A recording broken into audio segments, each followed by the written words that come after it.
Hi everybody, Anna here with the Paint Mixer. I'm here today to guide you through our Desert Dreams painting. With our new pack of paints here, we have a lot of awesome desert neutral colors. But I just wanted to show you the palette to see that, you don't need a lot of paint for this. It's a pretty small canvas, so I'm just starting with little dabs of our colors, and I can always add more if I need. But first up, nice and easy, finding your larger of your two brushes, your Mama brush. We're going to paint the sky first. So picking up some ultramarine blue and just going across nice horizontal strokes of our sky, and maybe adding some white too, especially as we get down towards the halfway point of our canvas. So pretty much just filling this in with a nice blue, maybe adding some white in there towards the horizon lines. I think the sky is typically darker at the top and gets brighter and whiter as it gets down towards the horizon line. Now this is ultramarine blue, but you also have another blue here in the pack, cobalt. It's a little lighter, so if you want to use that, you're welcome to do so. Totally optional. That's the cool thing about these paintings, is that they're a suggestion. So you are the artist. You can always, make decisions for yourself. Maybe you want it to be a sunset, so you could do like pinks and purples here in the sky. But I think it works really well to add a little water onto your brush. Helps the paint flow really nicely and fill in all the grooves of your canvas. Also, don't forget your top and side edges. Very important to make sure those are covered with color. So while this is still wet, maybe going to add some white, some little wispy clouds up here. And I do this while this is still wet so that it kind of blends really smoothly. If you want your clouds to be more bold, kind of like big puffy clouds that are really pure white, you can let your sky dry, but I like mine to be kind of wispy and blended, kind of like a cirrus cloud. Alright, so I think I'll stop there, and I'm going to let this dry a little bit. But pretty much up next, we're going to fill in this bottom portion. So while this is drying, we can fill in this white section with two different colors. So I am going to start with this burnt sienna, kind of like a terracotta color, and start this, a nice kind of desert red rock color. So starting with just that burnt sienna with my Mama brush still. And then as I get closer to the ground, to the bottom of my canvas, I'm going to pick up some yellow ochre. And it's this really pretty gold color. So going again from burnt sienna to yellow ochre, all the way to the bottom. Same deal, don't forget your side edges as you go down the canvas. And this has to dry too, so now that our sky and ground have to dry before we can move on, you're always welcome to shake your canvas. And once this is dry, I'll meet you back here and we can move on together. Awesome, so now our canvas is all dry. You can always do the tap test, make sure no paint comes off on your fingers. And then we are going to find our baby brush, the smaller of the two. And for making our mesas, I'm going to do some of this burnt sienna and a little white to start. You can even add some red in there, some crimson. Awesome. So now just sketching my distant mesas, and this is a sketch, so nothing is too permanent or too serious. And I kind of like to refer to some real photos sometimes. So if you need some inspiration, you can always look up, Monument Valley or Canyonlands, and it's always fun to kind of base your mesas off of something in real life. But I find that they are typically, kind of a almost rectangular shape on the bottom. And then they have these little spires sometimes that come off the top. So white, my burnt sienna, and a little bit of red. This is our kind of first layer. I'll just kind of keep going along, trying to make each one different, because I don't want them to all be identical. Then it won't look very natural. And it's okay if all your colors are a little unblended. I think it looks a little more natural if you have multiple tones of colors too. Almost there.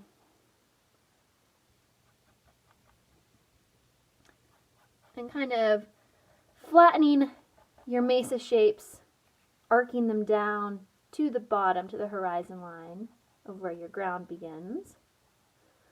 And this is just our first layer. So we're going to go back and do some shadowing and highlighting once this dries a little bit. But once you have your shapes on there that you like, then we can kind of continue.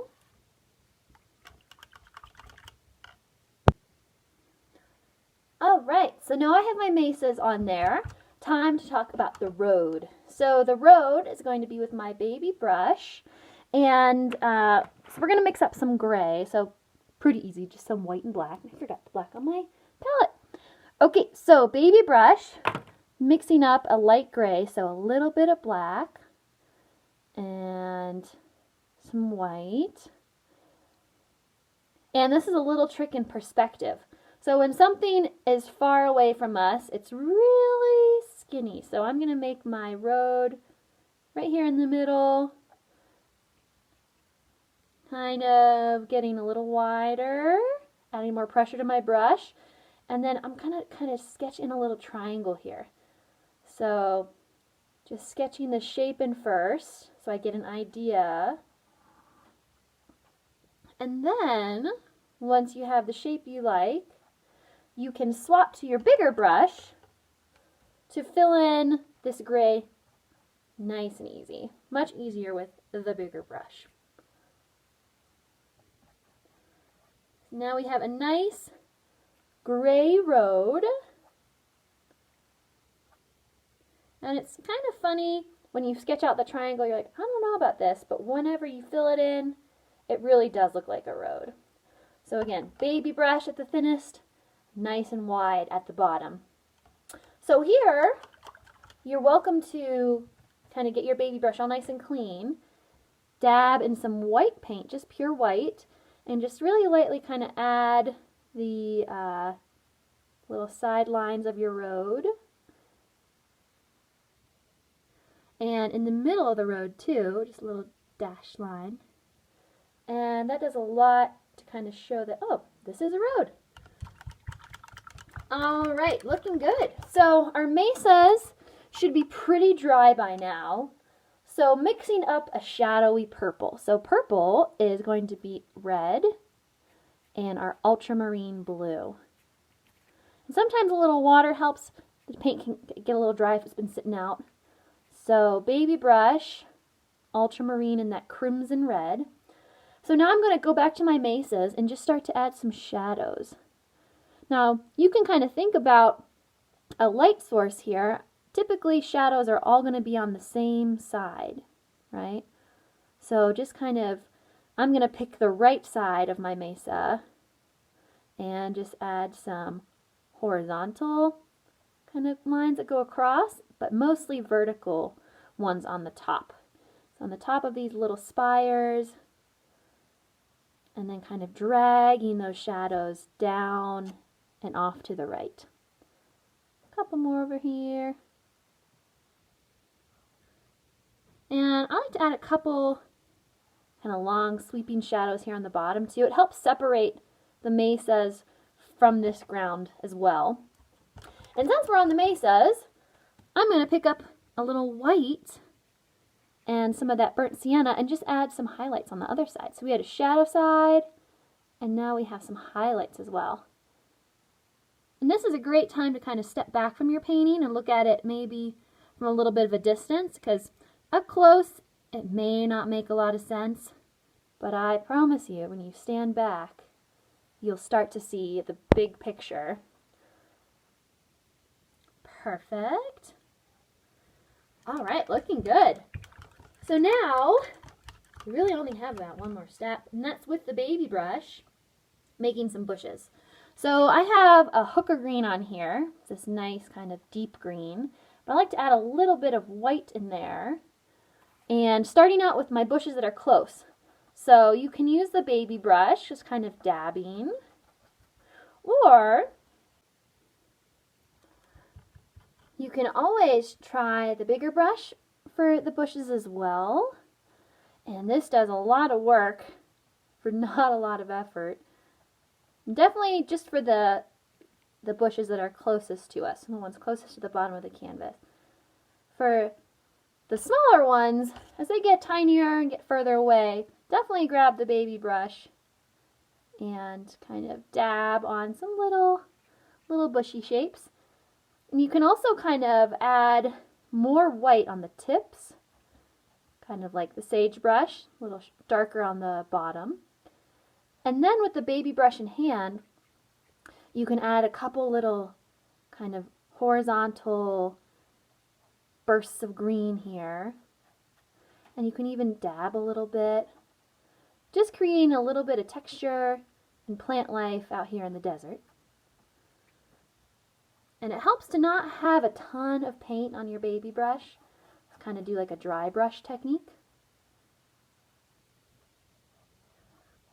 And from here, you can kind of just tinker and do all the little details until you get it just right.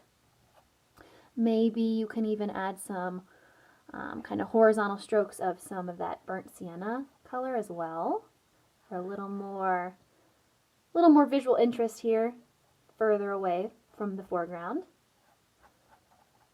And then all you have to do is sign your masterpiece any color you like. And gallery standard is the bottom right-hand corner of your canvas. Now, you're welcome to sign it anywhere, or if you're sending this to someone special, you can write a message on the back of your canvas and it won't shine through. Thanks again and have a great day. So one last thing before we leave each other, don't forget to post your painting on social media and share all the beautiful things you've made.